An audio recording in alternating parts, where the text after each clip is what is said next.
My name is Alex, and I was enlightened by reading the book Shut the Hell Up.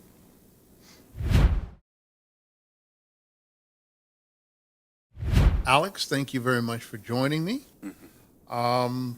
The first question I have, Shut the Hell Up. It's Mm, quite a title. mm. What'd you think when you first heard that title? I would say that I'm not surprised that Pastor John chose this title. Probably because I knew, knew you already in your relationship with words. I knew how literal you can be with your words. So I, when I read it, I didn't read it through like religious eyes or like just how it may have been perceived, like by just people I knew growing up, like in the church. But I just read it like literally as it is, and I realized, hey, this is probably about shutting up hell and ways that come from hell. So, um, if I was a different person, or if I didn't know you, I may take it differently. But I understood where you're coming from with the title. That's great. That's great. When you got into the book, was there anything that surprised you? And if so, what surprised you? I would say um, what surprised me actually. So when I read through it a second time, actually, because we had a reading group where we read through it twice. I read through it another time. Um, Something that surprised me while we were reading it was there may be like 4 or 5 chapters that we were reading that seemed to align very closely with a sermon series that you were doing at the time. I think it was This One Thing I Do. And it seemed like for like 4 or 5 of these chapters, like every week that we're reading it, it's like that same week, that message that we just heard from you was almost like perfectly aligned with it.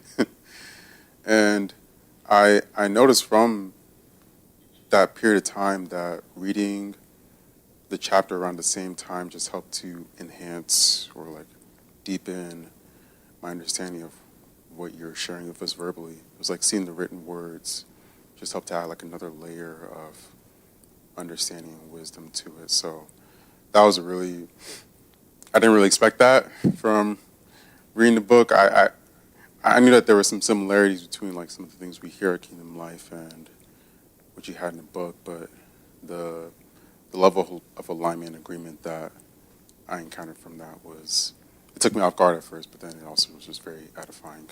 That's wonderful. I can promise you, I was not taking the series from the book, Yeah. but it makes sense because the things that are written in the book are things that we learn at church all the time. Yeah.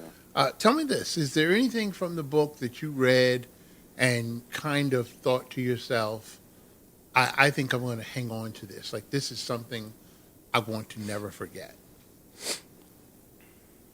Um, I would say the dance, the The delicate dance, yeah, dance. the delicate dance they illustrated through, I forget what chapter it was, Hmm. but that dance and my position in it being a passive follower, but at the same time, I'm I'm following God's lead, so I'm allowing Him to lead, and um, even though I'm a follower in this case, it's a passive, but I'm still active in a sense.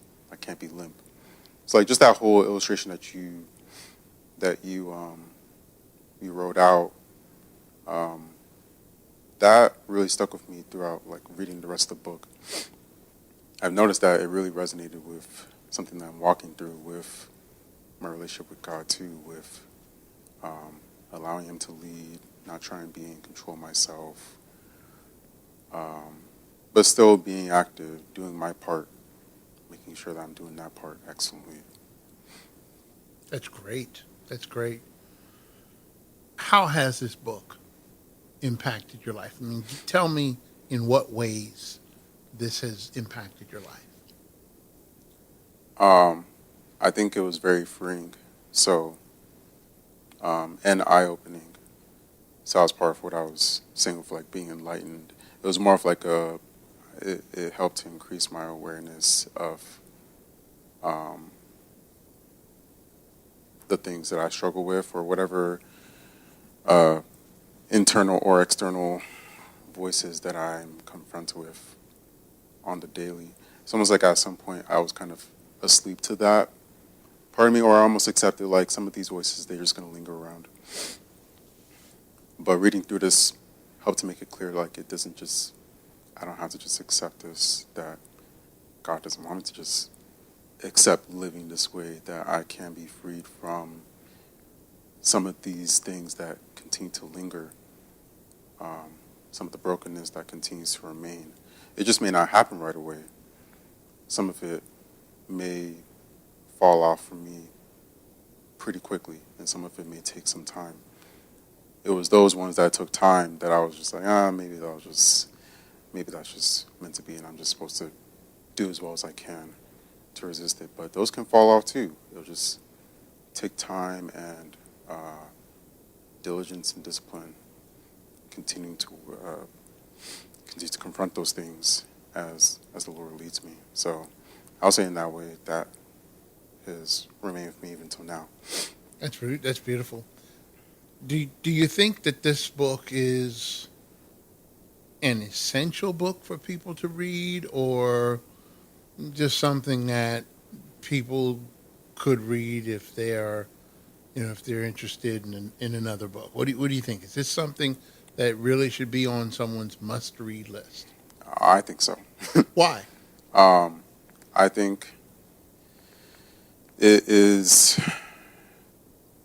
provides very critical keys that you need to, at least, so I'll say for one who is claiming to be a Christian, they absolutely need to read this book. It's very critical or it provides very critical information for how to do this life with God properly, how to be in proper relationship with Him, how to approach life after you've been saved, so that you don't just think about it like, oh, no, I'm saved, I don't got to do anything else. Or you're just trying to approach it from like a very religious place. But it's this dance where this exchange, this interaction where he wants to change you. And like you mentioned that through the book, like he wants this change. He wants to be transformed.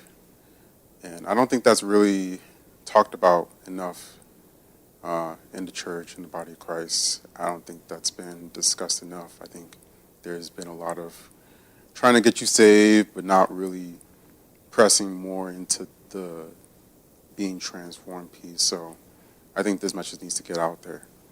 And this book is definitely great at spreading that message. That's great. That's great. Sounds like for you, this book has been transforming. I see you brought your phone. Mm-hmm. Are there some things on there, notes or passages from the book that you'd like to highlight or share with potential readers? Yeah. Now see if I can remember them without my phone. Okay.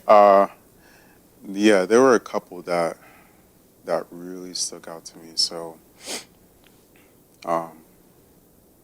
one of them, kind of going back to what I mentioned, like the whole some changes progressive, and you mentioned that in one of the chapters, like some changes progressive. And so there was one illustration that was brought up, and this was in chapter 12, where you mention the process of cooking a brisket. And there were some, like, so you're roughly just bringing up how that process is a very slow, long process, and the heat isn't intense, it's pretty low. And it can be like almost 8 hours, close to that, just to cook it. And that contrasts to like pan frying some piece of meat like a steak or something like that. And just the level of detail you shared in that in that illustration really made it clear to me that there's still glory that God gets from slow change, and that I should embrace that as well. So I just really like that illustration that you painted there. Like, that was just so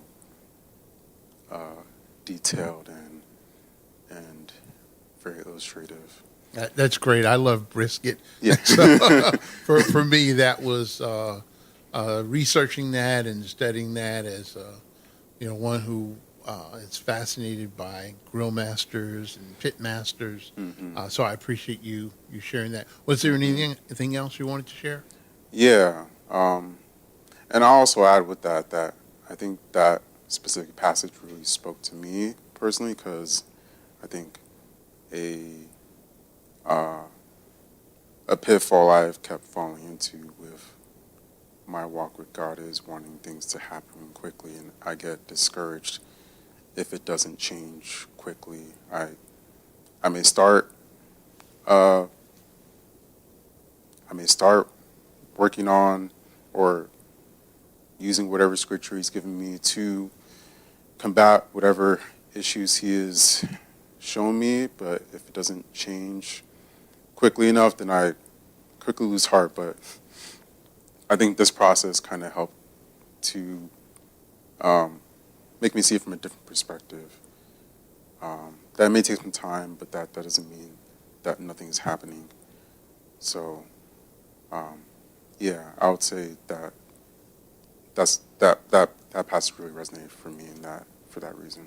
That's great. Thanks for sharing that. It's important for people who are considering reading this book to know that some change is progressive, that some change happens immediately, some change takes time, and the process of shutting the hell up could take years to unfold in a person's life. But the end result of the freedom that you've described is worth it. Yeah. Would you describe this book as one that was easy to read, difficult to read? Somebody's thinking about getting it. Can the average Christian, for example, follow along what's in this book? The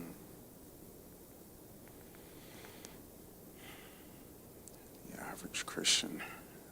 I would say, I think it will take a couple reads to digest things enough that you can get a firm grasp of what's going on. I myself, I've read it twice, and I say it'll take a couple reads because a lot of what's being talked about in this book is just not commonly talked about. A lot of Christians are not exposed to this, so it's definitely possible. And I think the first read is more like an educational read, just learning, taking in the information that you're seeing here. And I think any Christian is definitely capable of doing that. And then the second read will help to deepen your understanding and maybe connect some things to you personally. Have God speak to you through some of these passages. So, yeah, I would say it'll take a couple reads. It's good. No, it's a great answer, because it sounds like this book is a resource for a Christian, something that they read and maybe read again. Maybe they read it 3 or 4 times. Maybe they read it in a group, as you have, form a study group and read through it again. But you're absolutely right, and I appreciate you sharing that. This is not a book to read through and tell people you've read it. This is a book to really process into, and if you do, then it sounds like there's some real benefits that you can experience as a reader. Yeah, I would say if you're sick and tired of going through the same sin, the same brokenness, if you want something to change, you should read this book. If you want deeper relationship with God, and you seek to live according to His will, then you should read this book. If you're just a Christian, you're just trying to figure out how to even approach this whole walk then you should read this book.